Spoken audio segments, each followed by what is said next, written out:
रब के प्यारे नबी अलैहिस्सलातु वस्सलाम ने इरशाद फरमा दिया, साहिबों जरा तवज्जो करो, मुसलमानों जरा तवज्जो करो। नमाज न पढ़े इंसान घर से अल्लाह बरकतें उठा देता है। नमाज न पढ़े इंसान की जिंदगी से बरकत चली जाती है। नमाज न पढ़े इंसान घर का सुकून चला जाता है। नमाज न पढ़े इंसान कारोबार से बरकत चली जाती है। लाखों कमाने के बावजूद भी फिर भी बरकत नहीं है उसमें, फिर भी तंगदस्ती का शिकार हो जाता है।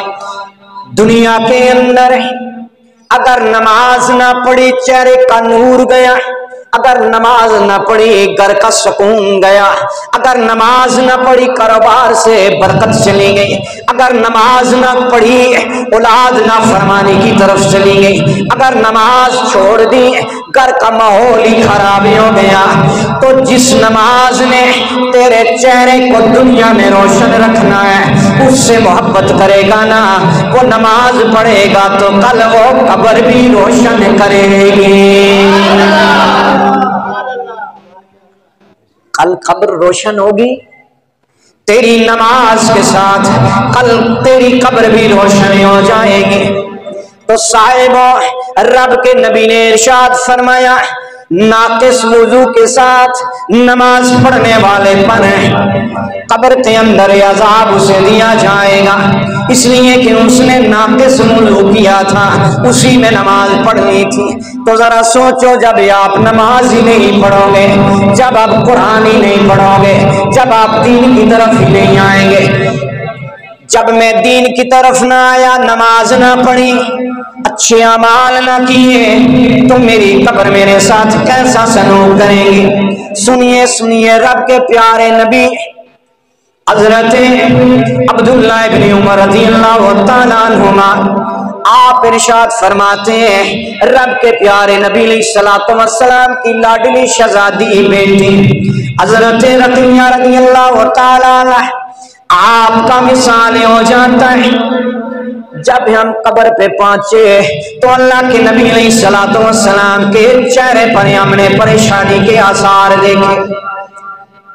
जब अल्लाह के नबी अपनी बेटी को दफनाने के लिए कब्र पे पहुंचे, रब के प्यारे नबी अलैहिस्सलातु वस्सलाम का चेहरा मुबारक हमने मुतगय्यर देखा। अल्लाह के प्यारे नबी अलैहिस्सलातु वस्सलाम कब्र में उतरते हैं, अल्लाह के प्यारे नबी अलैहिस्सलातु वस्सलाम का चेहरा मुबारक और मुतगय्यर हो जाता है। फिर आप फरमाते हैं, हज़रत अब्दुल्लाह इब्न उमर आप फरमाते हैं, रब के प्यारे नबी अलैहिस्सलातु वस्सलाम कब्र से बाहर निकलते हैं तो आपके चेहरे मुबारक पर खुशी के आसार नजर आते हैं। हमने अर्ज किया, कमली वाले आका, किस चीज ने आपको गमगीन किया था और किस चीज ने आपको खुश किया है? रब के नबी ने इरशाद फरमाया, मैंने देखी कब्र है, मैं अपनी बेटी को देखा, मेरी बेटी बड़ी कमजोर थी, मैंने रब से दुआ की, रब ने मेरी दुआ कबूल फरमा ली। जब कब्र देखी, अपनी बेटी को देखा, मेरी बेटी बड़ी कमजोर थी, मुराद ये है कि मैंने सोचा मेरी बेटी पर कब्र में अज़ाब होगा। मैं नबी की बेटी की बात यहाँ आपको बता रहा हूँ, रसूलुल्लाह की बेटी की बात यहाँ आपको बता रहा हूँ, और रसूलुल्लाह का अमल आपको बता रहा हूँ।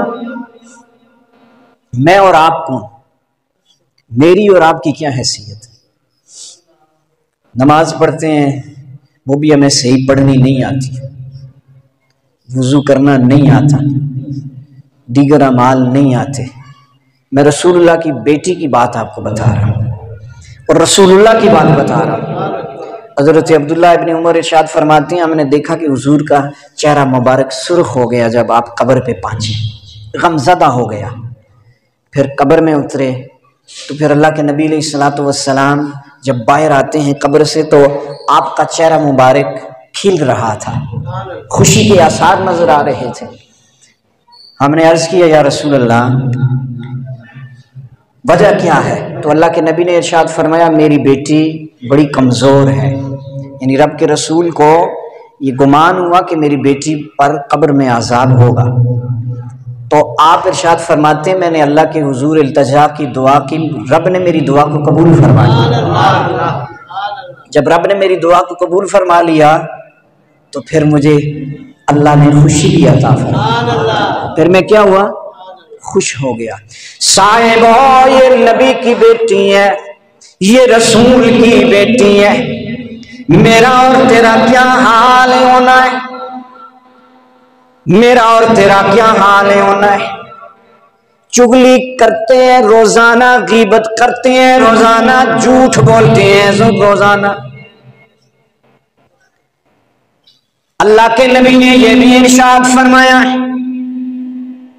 जिस चीज को लोग छोटा गुनाह समझते हैं, फरमाया कब्र में अजाब झूठ की वजह से भी होगा। कब्र में अजाब सिर्फ शराब नोशी से नहीं, कब्र में अजाब बड़े बड़े गुनाहों से नहीं, जिनको हम गुनाह समझते ही नहीं है। प्यारे नबी ने फरमाया गीबत करने से भी कब्र में गुनाह होगा, चुगली बोलने से भी कब्र में गुनाह होगा, झूठ बोलने से भी कब्र में गुनाह होगा।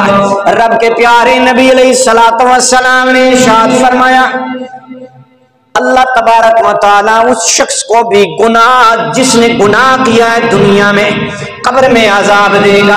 फरमाया एक शख्स गुजर रहा था, एक जालिम मजलूम के ऊपर जुल्म कर रहा था। जरा इस बात को तवज्जो से सुनिएगा। जालिम है, मजलूम पे जुल्म कर रहा है, पास से गुजर गया, उस मजलूम के लिए आवाज बुलंद न की, उस मजलूम का साथ न दिया, उस मजलूम जालिम के सामने बात न की, मजलूम का साथ न दिया। रब के प्यारे नबी ने इरशाद फरमाया इस वजह से भी कल कब्र में जाएगा, कब्र उसे दबोच लेगी, कब्र में उसे अज़ाब होगा।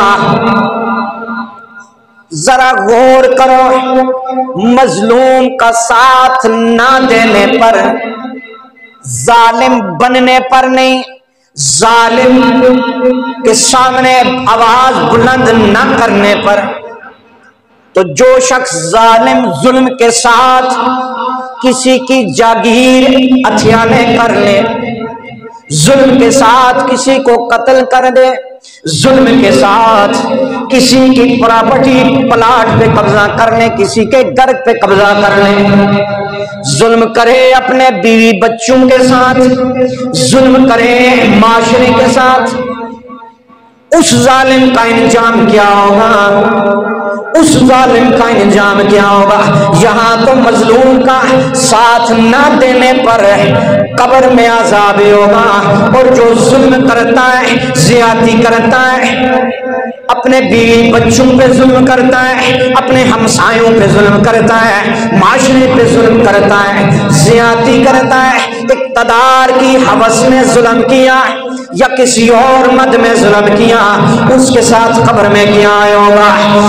के नबी ने फरमाया कब्र में इंसान जाता है, कब्र उसे दबोच लेती है। हमारे माशरे में कभी आपने गौर फिक्र किया कितना खूबसूरत, कितना बहादुर फलाना राजा साहब, फलाना चौधरी साहब, फलाना मलक साहब, फलाना खान साहब, फलाना फलाना फलाना फलाना दुनिया के अंदर मर गया, कब्र में है, साथ वो भी है, उसके साथ जुड़ी हुई वो भी कब्र है जो इंतहाई गरीब मजलूम यतीम इंसान था, उसका भी वही मकाम, और महल में रहने वाला जो था उसका भी वही मकाम। इंसान को ना सोचना चाहिए और देखना चाहिए कि मेरी असल क्या है। ये तो दुनिया है, दुनिया में बहुत सारे मामलात हो जाते हैं, वहां कब्र में तो कुछ नहीं होगा। रसूलुल्लाह ने इरशाद फरमाया जो मासूम बच्चा होता है ना, कब्र उसे भी दबाती है।